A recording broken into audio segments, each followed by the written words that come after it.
Buenos días. Déjenme centrarme ya. ¿Cómo están? Bien. ¿Acalorados? Yo tengo calorcito. ¿Está prendido? Porfa, ¿no? Vamos a hacer una oración para comenzar el estudio. No vamos a esperar al pastor que ponga el ventilador. Si no, lo va a agarrar agachado. Vamos a orar. Señor, te queremos agradecer por la misericordia que tú manifiestas día a día para este mundo. Gracias porque tienes una gracia especial para tus hijos en la fe y también, Señor, para aquellos que están inclinados hacia ti, y te pedimos porque puedan encontrarte y ser salvos. Te agradecemos por este tiempo que tú nos permites del estudio de tu palabra. Te pedimos bendigas este tiempo del estudio. Bendice, Señor, nuestras mentes y nuestros corazones. Capacítanos, tanto a Memo como a mí, para poder transmitir tu enseñanza con poder. Bendice también la clase de los niños con Pili, y lo mismo te pedimos para ella. Gracias te damos por todo, en el nombre de Cristo Jesús. Amén. Muy bien. Ahora sí acabo hoy. Sí, excepto que me trague la tierra, o sea, no acabaré, pero que haya muchas preguntas, ¿verdad? Vamos a continuar el estudio que hemos estado llevando, que es el de liderazgo calificado para la iglesia. Esta ya es la 7ª sesión. Ha sido el más largo que hemos tenido, pero bueno, así son las cosas. Nos estamos fundamentando en Hechos 20, 28, 32, que dice: por tanto, mirad por vosotros y por todo el rebaño en el que el Espíritu Santo os ha puesto por obispos, ahí está el liderazgo, para apacentar la iglesia del Señor, la cual Él ganó por su propia sangre. Ese es el valor de la iglesia. Porque yo sé que después de mi partida entrarán en medio de vosotros lobos rapaces que no perdonarán al rebaño. Ese es el riesgo. Y de vosotros mismos se levantarán hombres que hablen cosas perversas para arrastrar tras sí a los discípulos. Ahí está el liderazgo malo. Y ahí no es un riesgo. Bueno, sí es un riesgo, pero es latente, ¿ok? Y por eso tenemos que estar atentos todos en la iglesia. Por tanto, velad, acordándoos que por 3 años de noche y de día no he cesado de amonestar con lágrimas a cada uno. Y ahora, hermanos, os encomiendo a Dios y a la palabra de su gracia, que tiene poder para sobreedificaros y daros herencia con todos los santificados. ¿Por qué nos encomienda su palabra? En el tema del liderazgo.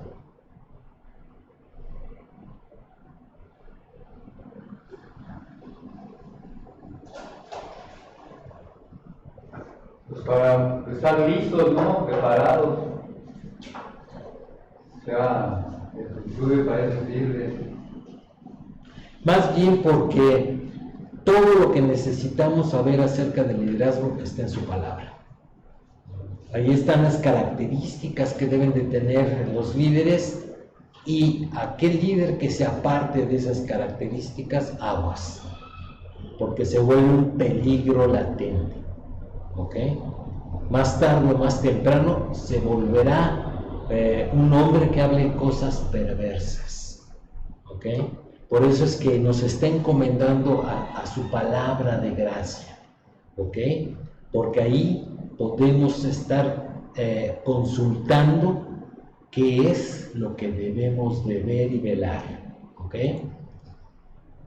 Por eso tenemos ese pasaje de texto base. Ahora nos quedamos aquí, las diaconisas. Este es un tema que dirán por ahí, ¿qué? Y la paridad de género, pues sí, si hay diáconos debe de haber diaconisas, ¿no?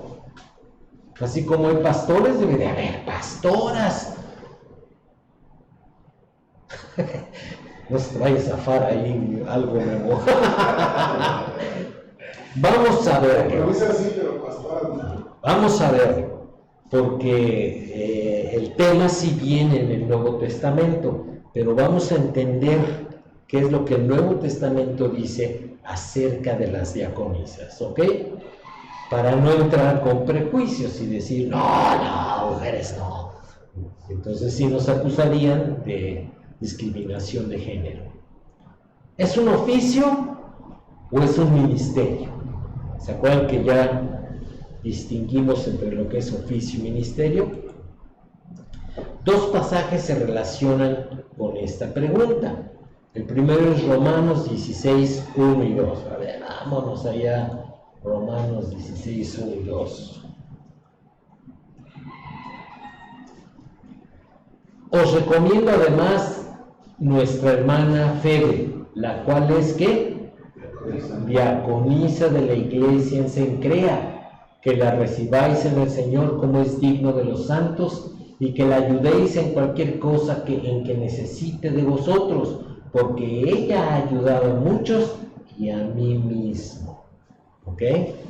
Entonces, allí Febe se designa como diácono y ayudante de la iglesia en Cencrea. ¿Ok? Y vamos a ver con calmita a qué se está refiriendo este pasaje. Y el otro es 1 Timoteo 3:11, que ese ya lo hemos visto repetidamente. Las mujeres asimismo sean honestas, no calumniadoras, sino sobrias, fieles en todo. Y luego, ¿qué tiene que ver este pasaje? Bueno, vamos a leer el 10. Dice, está hablando de los diáconos, y estos también sean pues sometidos a prueba primero, y entonces ejerzan el diaconado si son irreprensibles. Las mujeres asimismo sean honestas, no calumniadoras, sino sobrias, fieles en todo. Y continúa el 12. Los diáconos sean maridos de una sola mujer y que gobiernen bien sus hijos y sus casas. ¿Ok? Entonces, el 11 es como un chipotito ahí. ¿Ok? Está hablando de los diáconos, de repente habla de las mujeres y vuelve a regresar a hablar de los diáconos. Vamos a entender por qué está ese chipote ahí. ¿Ok? Ese es el objetivo de este capítulo del estudio. Entender el por qué. Dice el estudio, donde Gunaikas puede que se refiera a un grupo selecto de mujeres líderes con otras mujeres, o simplemente a las esposas de los diáconos. Vamos a ver que esas Gunaikas era un grupo de mujeres que existían para ayudar, ¿sí? Y lo vamos a ver con calmita. Indudablemente, las mujeres llevaban a cabo un ministerio en la iglesia primitiva, pero no está claro si se consideraba que algunas de ellas ocuparan el oficio de diaconisa.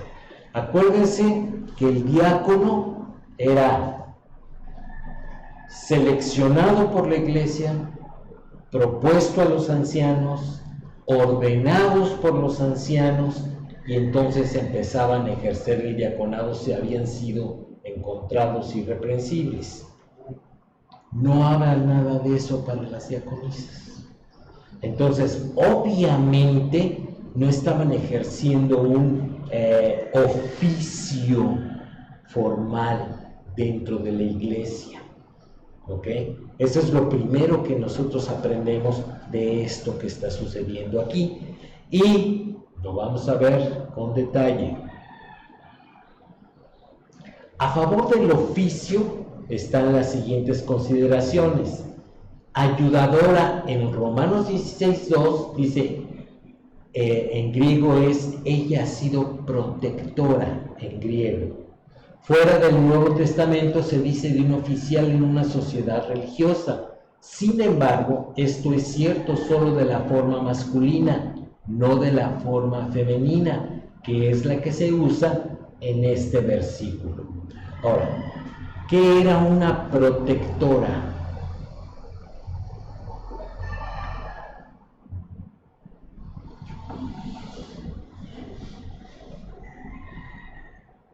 Bueno, en la sociedad, ¿ibas a decir algo? En la sociedad de aquel entonces, ¿sí?, se le llamaba protectora a una mujer que se dedicaba a servir a los demás y a ofrecerles su casa, sus alimentos, su trabajo, para aquellas personas que lo necesitaban. Y se volvía eso como una especie de ministerio, ¿sí?, en donde gente que venía de paso por la ciudad lo mataban con estas personas, porque esto es lo que ellas querían hacer. Y de las gunaicas que vimos hace rato, ¿sí?, era un grupo de mujeres que se dedicaban a eso. ¿Okay? Era como una asociación civil compuesta por mujeres que se dedicaban a hospedar y a proveer para las necesidades del viajero o de la persona que tuviera necesidad. ¿Ibas a decir algo, no? Sí, pero finalmente tiene que ver con hospedaje, con ser hospedadora. Así es.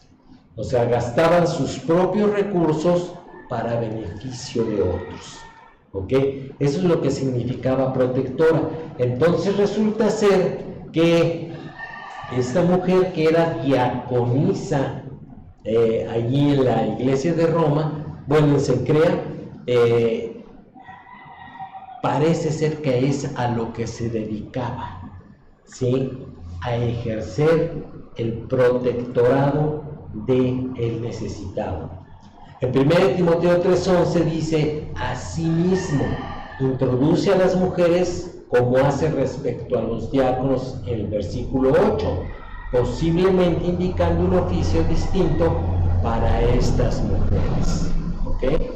Entonces, ese asimismo significaría que tendrían un oficio dentro de la iglesia. Pero, insisto, este versículo es como un chipotito. Dice: en contra de que se acepte la existencia del oficio de diaconisa están las siguientes consideraciones. Existe una palabra griega para diaconisa, pero esta no se usa en el Nuevo Testamento. ¿Ok? Así ya, nomás de entrada, ese es ¿cómo le diríamos? Una clave muy importante que no podemos dejar pasar. ¿Sí?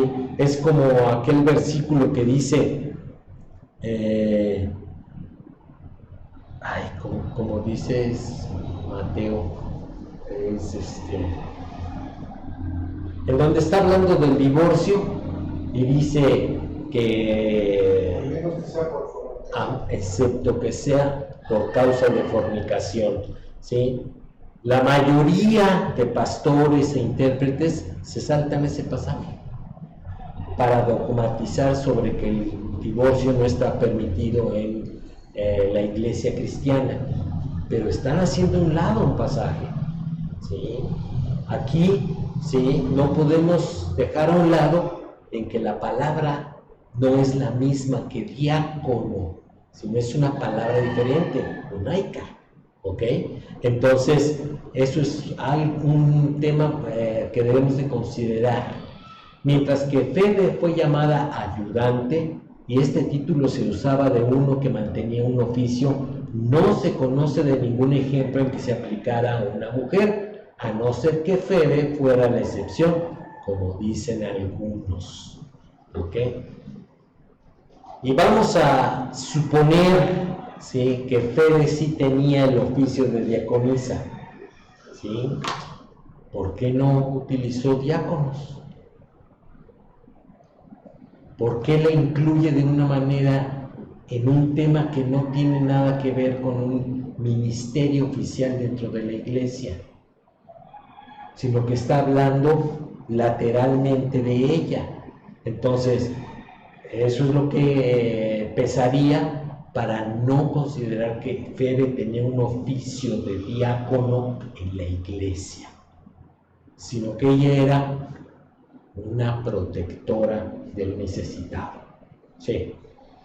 ¿No será el hecho de que finalmente, si vamos también al original de lo que es diácono, aunque en este caso diaconisa no tiene la misma traducción, el hecho de que yo digo, desde mi forma de pensar, que lo que quiso decir Pablo escribiendo ese pasaje de Febe, sierva? ¿Cómo? O sea, que en lugar de que dijera diaconisa, la traducción correcta en español debería decir la hermana Febe, sierva y ayudante. Sí, lo que sucede es que nosotros tenemos un problema, que la Reina Valera traduce como diaconisa, ¿ok?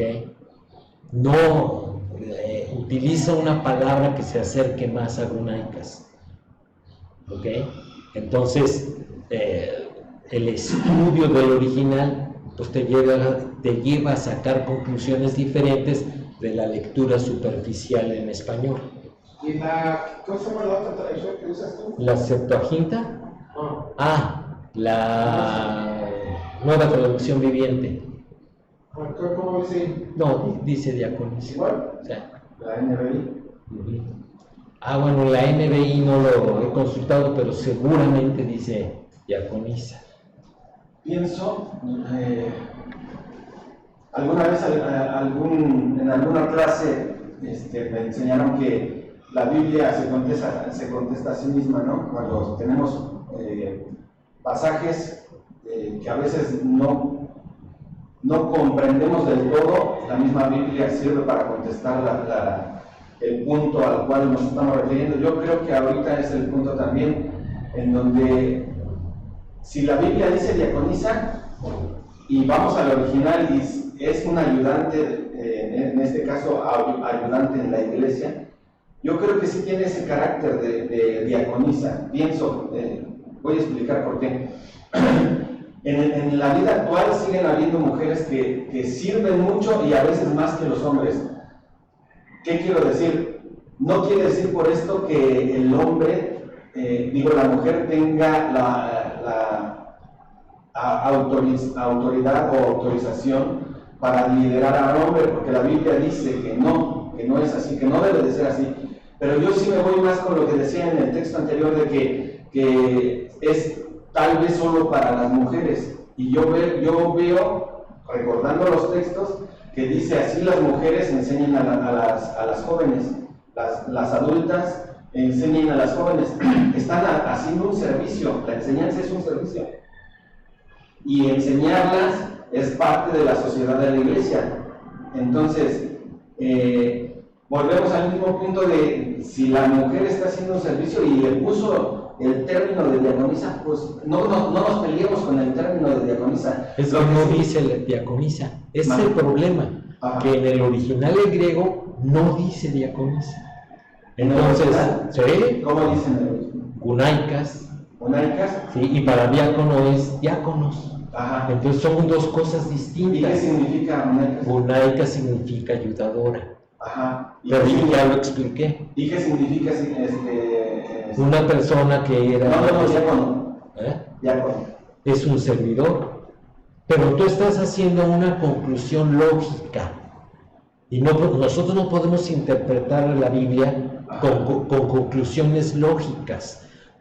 Nosotros estamos con la premisa de que la Biblia fue inspirada palabra por el Espíritu Santo. Entonces, si Él decidió utilizar diáconos para el oficio y cunaicas para un ministerio, no podemos pelearnos con el Espíritu Santo. Tenemos que interpretarlo y tenemos que ajustar nuestro entendimiento a lo que el Espíritu Santo quiso decir. Entonces, todo lo que tú dices es muy lógico, Luis, pero te tumbo nada más utilizando las palabras en el griego. Y acuérdate que el Nuevo Testamento fue escrito en griego, no en español. Bueno, vamos a pensar, en este caso la palabra es en griego, onaikos, ¿no? Pero vamos a pensar si significa servicio, ¿servicio de qué?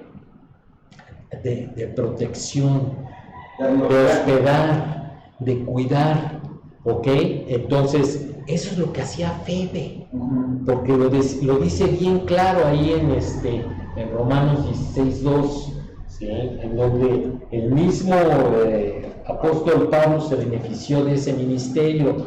Dice ahí que la recibáis en el Señor como es digno de los santos y que la ayudéis en cualquier cosa que necesite de vosotros, porque ella ha ayudado a muchos y a mí mismo. ¿Ok?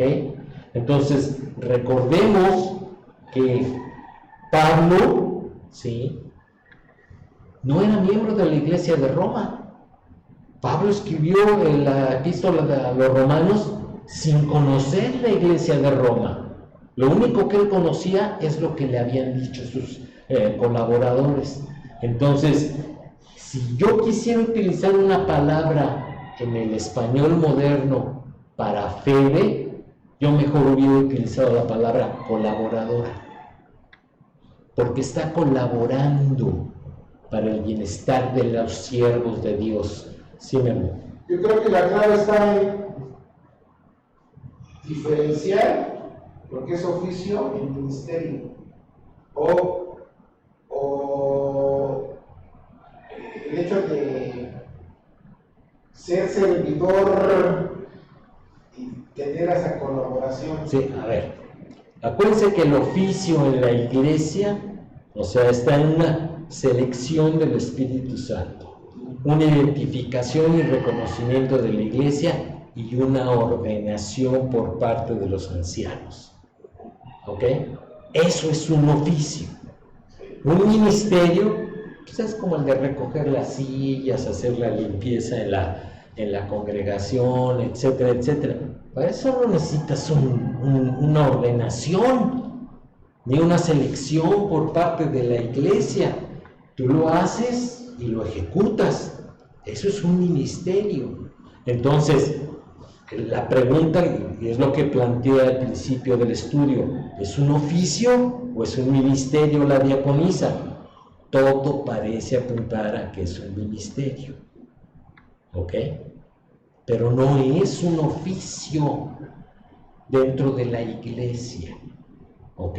Es un ministerio que lo ejecutan, porque sí, yo también conozco un montón de señoras, sí, que están sirviendo la iglesia y sirven mejor que los hombres, ¿ok? Pero están en un ámbito muy específico, ¿ok? Eso es lo que debemos de considerar. Ahora, aquellos ancianos de la iglesia que las transporten de un ministerio a un oficio, ese ya es otra cosa, pero eso ya se vuelve antibíblico. ¿Ok? Yo creo que también, perdón, aquí el problema es que siempre, como yo decía desde el principio cuando estábamos hablando de diáconos, siempre se ha manifestado el punto de que son líderes.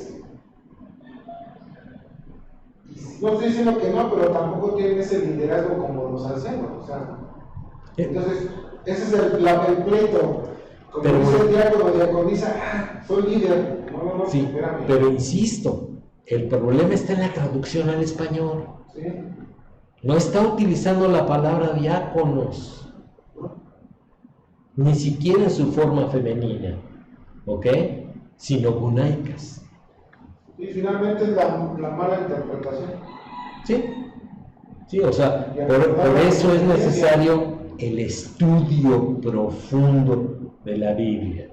No todos les gusta llegarle al griego y al hebreo, porque no es fácil, ¿sí? Pero hay un nivel, o sea, en el que sí puedes entrarle, o sea, no es tan complejo. Hay los léxicos, los comentarios, etcétera, que sí le entran a los originales, pues hay que leerlos, ¿sí? No hay que considerarlos como la Biblia, pero hay que informarnos en esa literatura. ¿Ok? No nada más tener mi Biblia en la casa, no, hay que tener Sí, la Biblia, comentarios, diferentes traducciones de la Biblia para consultar, o sea, porque aquel que se conforma nada más con su Biblia, pues se está quedando corto. ¿Ok? Sigamos, porque si no, no voy a acabar.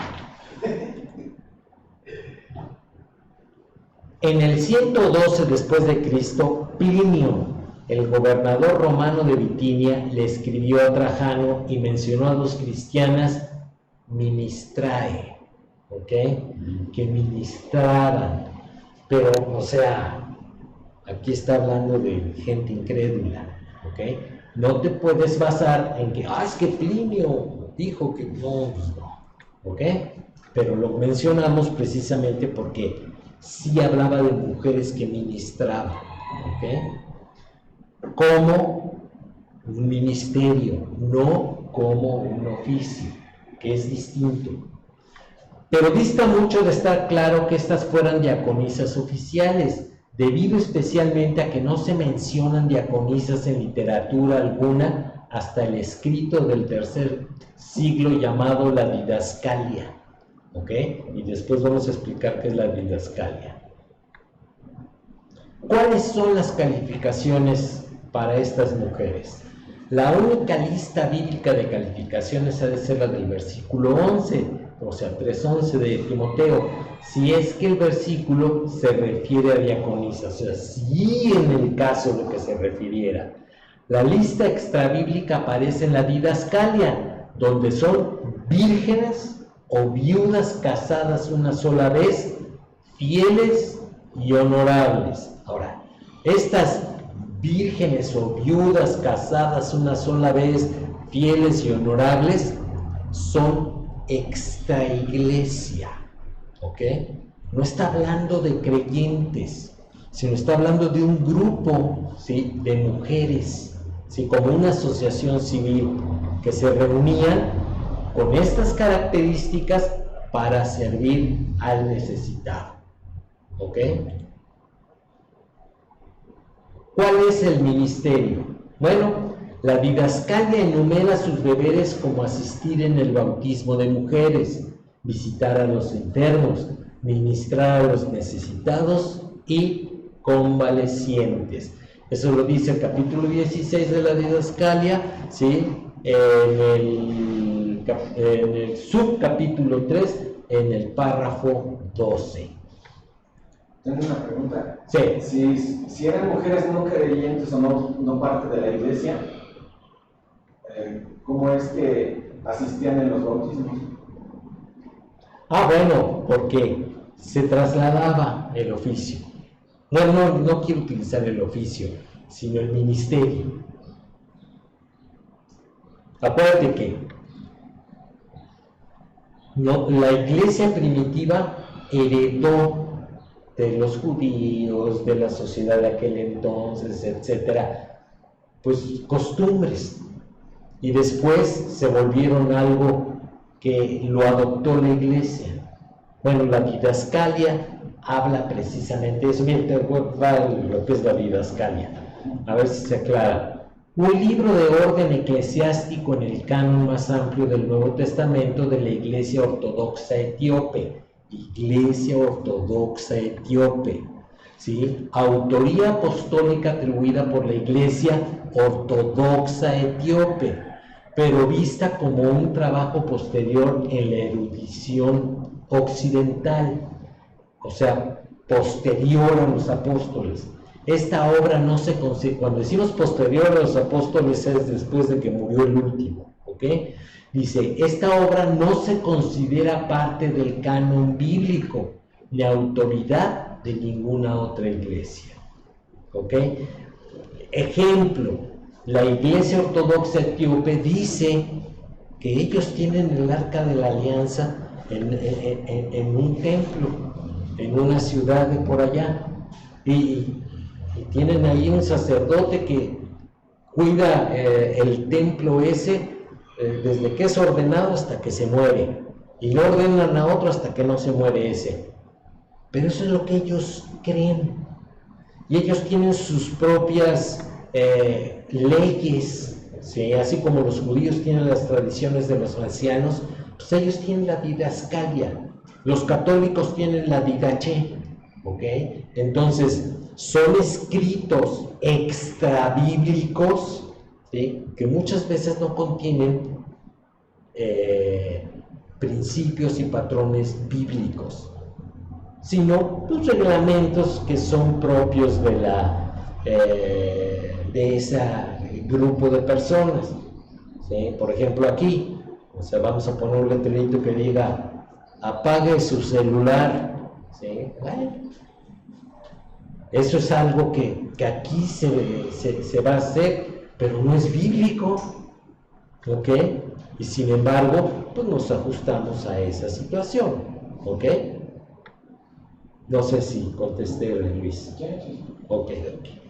Muy bien. Entonces, tomamos el asunto de la didascalia con el debido, ¿cómo le llamaríamos? Cuidado. Eso es la palabra, cuidado, ¿ok? No porque te digan, es que viene la didascalia. Luego, ¿y a mí qué? Yo no soy ortodoxo etíope, ¿ok? Ahora vamos a entrar a lo que es los... ¿Quedó alguna duda de las diaconisas? Podemos entonces concluir que la diaconisa es una ayudante protectora que tiene un ministerio entre mujeres. ¿Ok?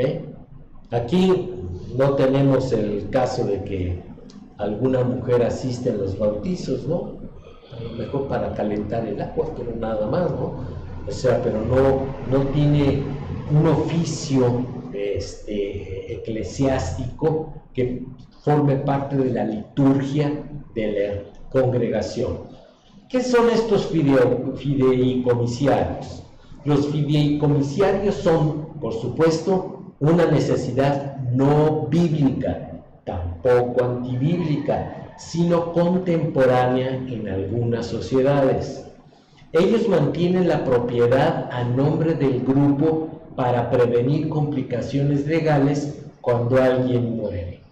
¿Cuál es lo que sucede en la práctica? Bueno, lo que sucede es que se empieza a formar un grupito de personas que creen en el Evangelio, se empiezan a reunir en una casa y después se hacen cada vez más y ya no caben en la casa y entonces rentan un local y ya no caben en el local, es muy oneroso estar pagando renta y entonces se juntan, ¿sí? Compran un terreno, construyen su templo y cuando compran el terreno casi siempre lo ponen a nombre del pastor, ¿ok? Pero ¿qué pasa si después de que construyen el templo y tienen muchos años reuniéndose ahí y muere el pastor? ¿De quién es la propiedad? ¿De la iglesia?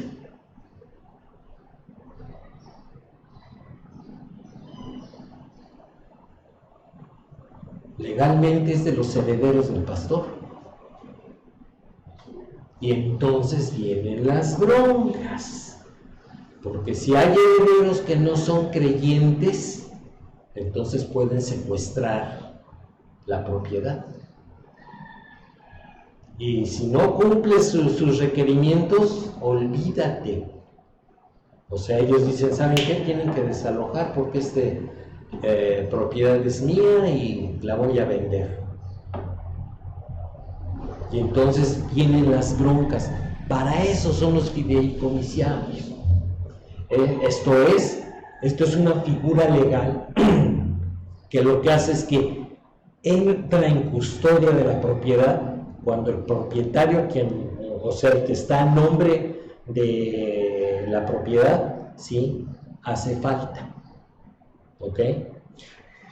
Por eso es que muchas personas, y yo creo que lo hacen bien, sí, es que se hace una asociación religiosa, porque entonces viene un carácter moral.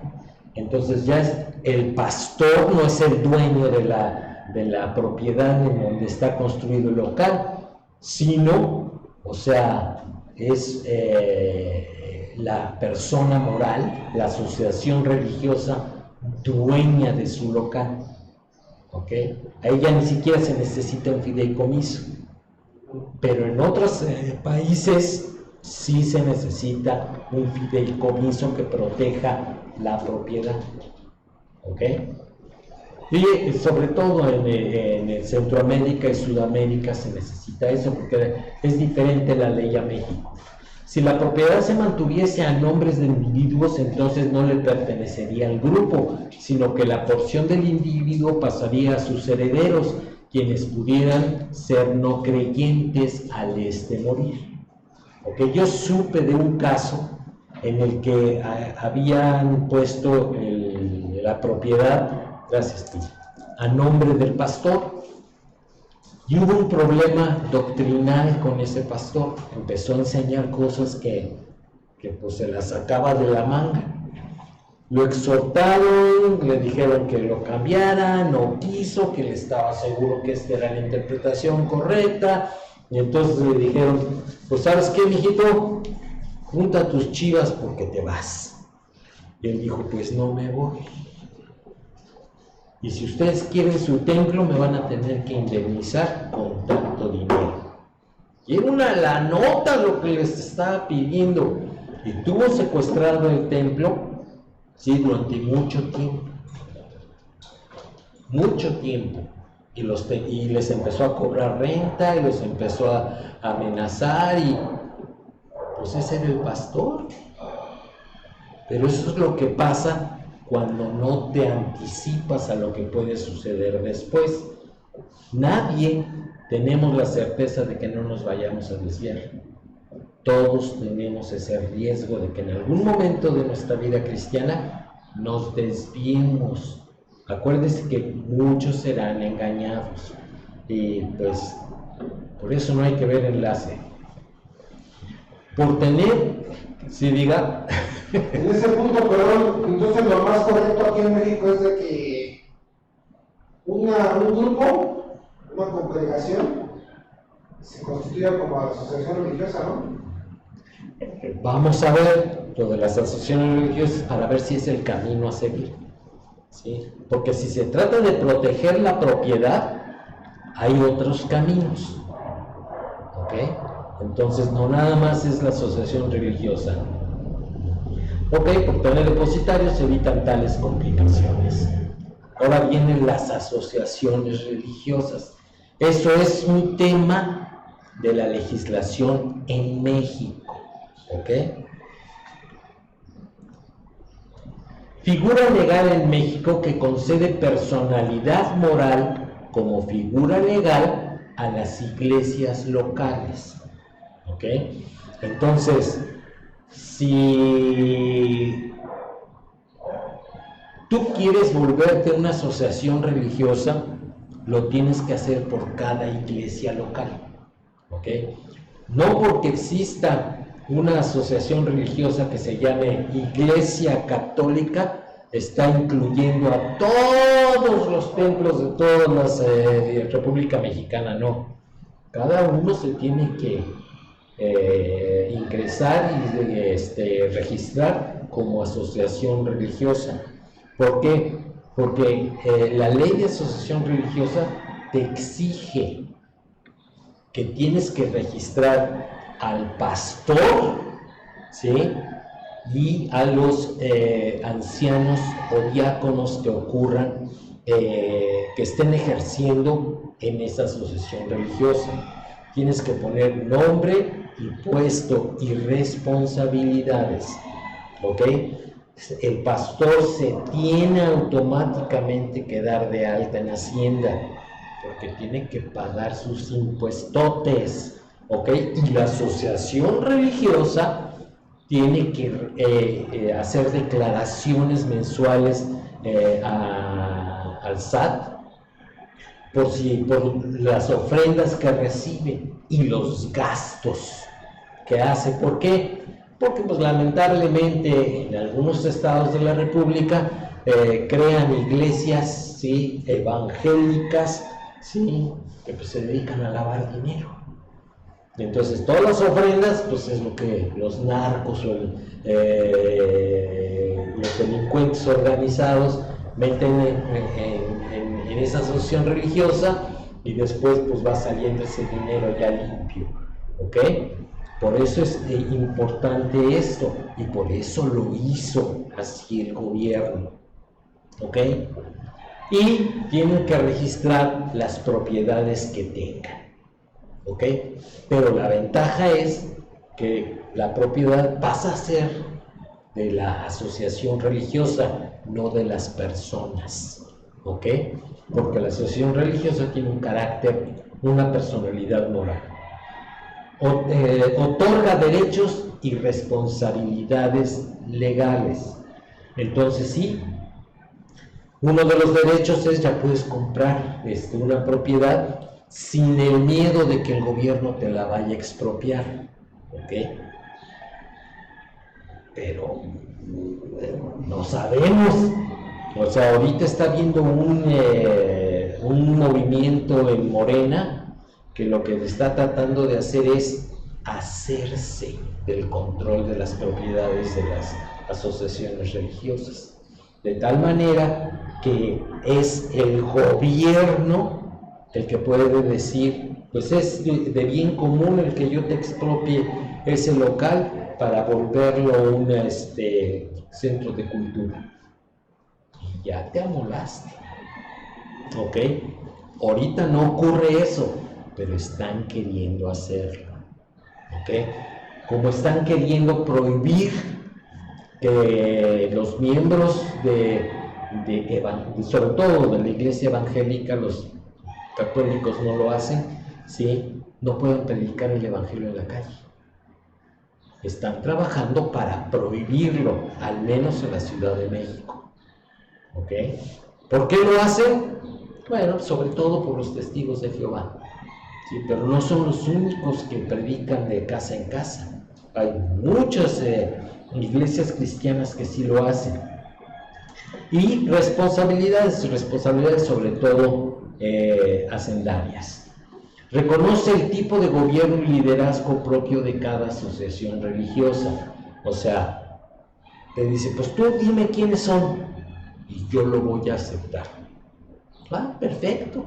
O sea, queda establecido legalmente quiénes son los responsables ante el gobierno.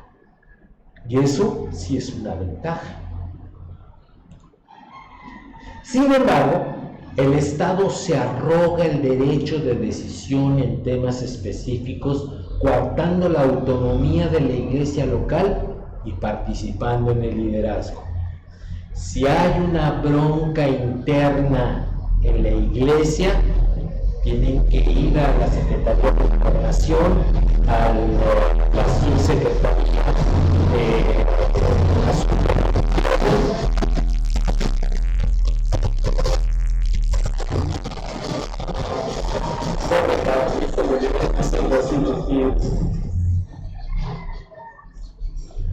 y ahí, en la Subsecretaría de Asuntos Religiosos, te atiende un abogado que no es creyente y te va a decir, a ver, ¿cuál es su bronca, jóvenes?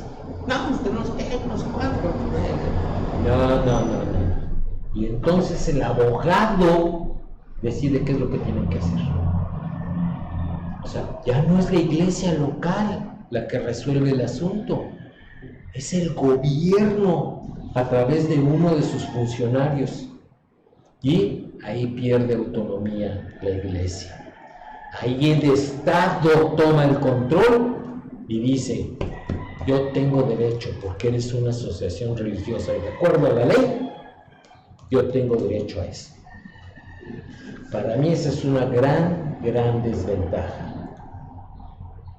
Es un mecanismo de control de parte del Estado. Porque si tú cambias de pastor o de diácono o de copastor, tienes que reportarlo al Estado. Así que el Estado está enterado de lo que ocurre en las iglesias locales y no sabemos en qué momento el partido político que esté en el gobierno decida hacer cosas que no están en ese momento en la ley, porque cambia la ley. Y ya vimos que actualmente es eso. No, la ley no me deja hacer algo, cambio la ley. Y cambian la ley. Y entonces pueden hacer lo que quieren. Yo creo que una iglesia local no debería de correr ese riesgo. ¿Quieres proteger tu propiedad? Haz una asociación civil. Y entonces en la asociación civil, ahí pones tu propiedad. Y es esa asociación civil la que va a administrar y se va a hacer responsable de la propiedad. ¿Sí? Y puedes tú cambiar y modificar cuando tú quieras las personas que están como responsables de esa asociación civil. Entonces por eso sí hay otros caminos, no nada más las asociaciones religiosas. Muchas iglesias han decidido con el tema de Romanos 13, ¿no? De que se sujeten a las autoridades. Dice, es que si la autoridad dice que me tengo que registrar como una asociación religiosa, me registro como una asociación religiosa. ¿Ok? Si esa es tu convicción delante de Dios, adelante. Pero tienes que considerar las desventajas.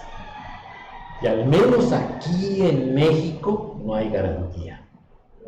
Al menos en los últimos años. ¿Sí? En los últimos años no hay garantías. No sabes qué es lo que van a hacer los del partido en el gobierno. Y tienen toda la tendencia de hacer cosas antibíblicas, que están totalmente en contra de lo que Dios dice. ¿Por qué? Porque no creen en Dios. ¿Ok? ¿Dudas? En cuanto a la asociación religiosa y la asociación civil, la asociación civil no tiene la obligación de reportar todos los movimientos que tiene la asociación, en dado caso también pagar impuestos, todo esto. Es que depende, ahí se necesita la consejería de un buen abogado o de un buen contador, ¿sí? Que te diga, mira, estos niveles los tienes que reportar cuando cambie, pero estos niveles de acá no los tienes que reportar. Entonces, pues tú haces tu asociación civil de tal manera que no tengas que reportar todos los cambios. ¿Ok? Igual las asociaciones civiles no pagan impuestos. ¿Ok? Es otra ventaja. ¿Ok?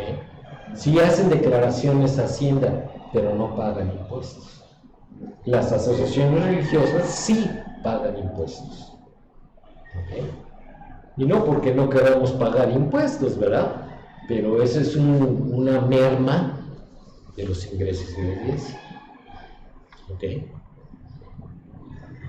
¿Otra duda? ¿No? Bien, entonces vamos a pasarnos a las conclusiones. Podemos concluir que la necesidad de liderazgo en la iglesia local lo vemos desde el nacimiento de la iglesia, actividad bajo el control del Espíritu Santo, y no tendría por qué cambiar desde aquel entonces hasta el presente. Existen dos clases de liderazgo principales: ancianos, obispos, pastores y diáconos. Es necesario distinguir la diferencia entre don, capacidad otorgada por Dios, y oficio, posición de servicio. El Nuevo Testamento presenta principios y patrones a seguir en el liderazgo. Sin embargo, define en forma precisa las calificaciones específicas en cada clase de liderazgo.